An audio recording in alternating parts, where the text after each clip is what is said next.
끝까지 보면 도움이 되는 마줌마TV입니다.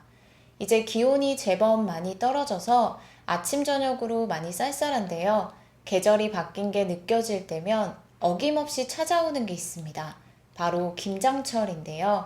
한국인이라면 밥상에 빼놓을 수 없는 게 김치죠. 차가운 바람이 불 때면 한 해 동안 가족과 이웃들과 함께 나눠 먹을 김장김치 담그시는 분들 많이 계시죠. 절임 배추 주문도 벌써 받기 시작했고 그 외 김장에 들어가는 많은 양념을 준비하기 위해 벌써부터 미리 하나씩 장을 보고 준비하고 계신 분들도 있으실 것 같습니다. 생각보다 비용도 준비도 많이 드는 것이 김장인데요. 정성스럽게 준비한 김장김치에 발암물질이 생긴다면 시간과 노력이 너무 아쉽고 속상한 일인데요. 매년 식품의약품안전처에서 국민들에게 권고하고 있는 사항들이 있습니다. 해마다 김장철이 다가오면 반드시 기억하고 주의해야 할 내용들을 안내하고 있는데요. 김장김치뿐만 아니라 평소에 다양한 김치를 자주 담궈 드신다면 오늘 안내드릴 내용은 꼭 기억하고 알고 계셔야 합니다. 가족의 건강을 위해 정성스럽게 만든 김장김치가 발암물질이 발생해서 오히려 가족의 건강을 망칠 수도 있습니다. 올해 김장하기 전 오늘 내용 꼭 미리 많은 분들이 확인하시면 좋겠습니다. 그럼 오늘 영상도 끝까지 봐주세요. 김장을 할 때 집집마다 들어가는 재료도 조금씩 다르고 김장하는 방법도 차이가 납니다. 그래서 맛도 각각 다른데요. 하지만 동일한 게 있죠. 배추를 준비하는 것과 양념용 육수를 우려내는 것입니다. 절임 배추는 9월 말부터 주문을 받기 시작한 곳도 있습니다. 그래서 배추를 직접 절이지 않고 절임 배추를 주문해서 김장을 한다면 김장 날짜를 정해서 미리 예약 주문을 하곤 합니다. 그리고 배추를 직접 절여서 사용하는 집도 있는데요. 손이 더 많이 가서 힘들지만 직접 배추를 절여서 김장을 하는 경우도 있습니다. 직접 배추를 절이던 절임 배추를 사서 사용을 하던 반드시 알고 있어야 하는 중요한 내용이 있는데요. 먼저 절임 배추 관련 내용입니다. 이전보다 점점 더 김장철 절임 배추를 사용하고 있는 소비자가 늘어나고 있습니다. 절임 배추를 택배로 받게 되는 경우가 많습니다. 보통 전화나 인터넷으로 원하는 날짜에 맞춰서 미리 예약 주문을 하고 그 날짜에 도착하는 방식인데요. 절임 배추 제품을 받고 가장 중요한 것은 당일 사용입니다. 일단 받아놓고 하루나 이틀 뒤에 해도 크게 상관없겠지라고 생각하는 경우도 있는데요. 절임 배추는 받은 당일에 바로 사용하는 것이 가장 좋습니다. 상온에서 하루 이상 보관할 경우 위생지 표균인 대장균군이 증가할 우려가 있기 때문입니다. 만약 상온에서 하루 이상 보관했다면 사용하기 전에 깨끗한 물로 세척하는 것을 권장합니다. 이때 중요한 것은 깨끗한 물로 세척은 최대 3회까지만 하는 것입니다.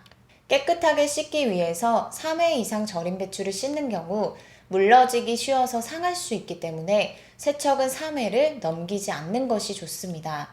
식약처 자료에 따르면 절임 배추를 3회 정도 깨끗한 물에 세척할 경우 세척하기 전보다 세균수는 95%, 대장균군은 93% 감소하는 것으로 나타났습니다. 절임 배추를 물로 세척하지 않고 사용하더라도 통상 김치가 발효되면서 유익균인 유산균에 의해 대장균군이 사멸되기는 하지만 깨끗하게 사용하는 것이 위생적으로 좋기 때문에 가급적 가능하다면 사용 전 깨끗한 물로 세척하는 것을 권장한다고 합니다.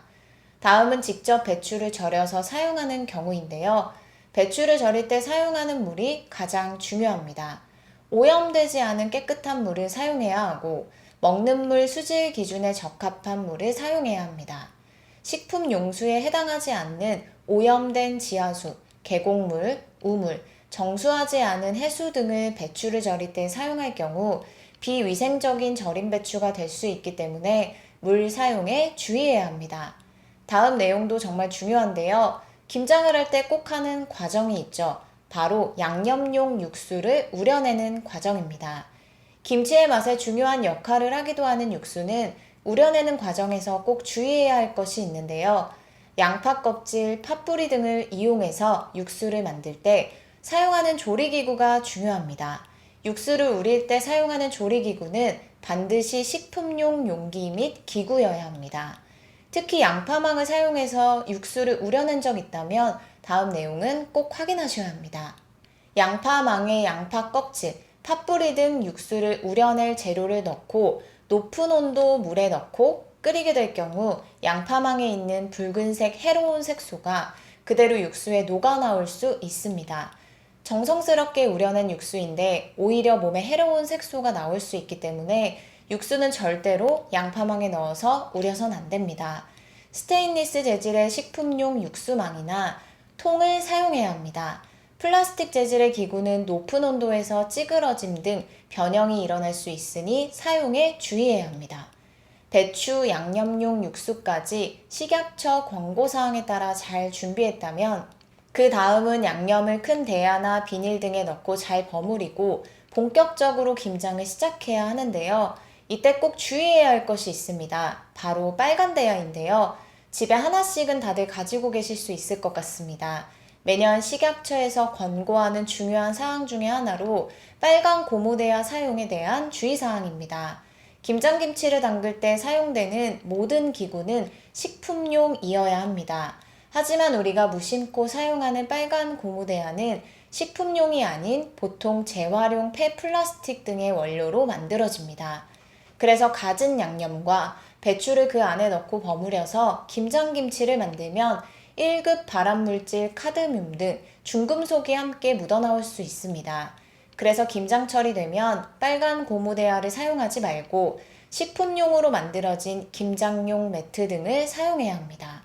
발암물질인 중금속은 당장은 우리 눈에 보이지 않지만 결국 1년 내내 열심히 만든 김장김치를 섭취하면 우리 몸속에 그대로 들어와서 축적되기 때문에 오히려 건강에 좋지 않습니다. 한번 들어온 중금속은 아주 적은 양이라 할지라도 다시 몸 밖으로 배출되는 것이 어렵기 때문에 여러 부작용이 추후에 발생할 수도 있습니다. 부득이하게 빨간 대야 이외의 식품용 기구를 준비하지 못하셨다면 식품용 비닐을 구매하셔서 빨간 대야 안에 깔고 김장 재료가 직접적으로 대야에 닿지 않게 한 다음 사용하는 것이 필요합니다.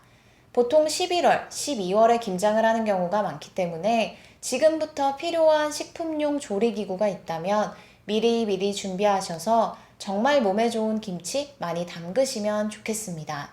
긴 연휴 잘 보내셨을 텐데요. 다시 시작되는 하루하루 화이팅 하시면 좋겠습니다. 오늘 영상도 끝까지 봐주셔서 정말 감사합니다. 구독과 좋아요, 알림 설정 꼭 부탁드립니다. 감사합니다.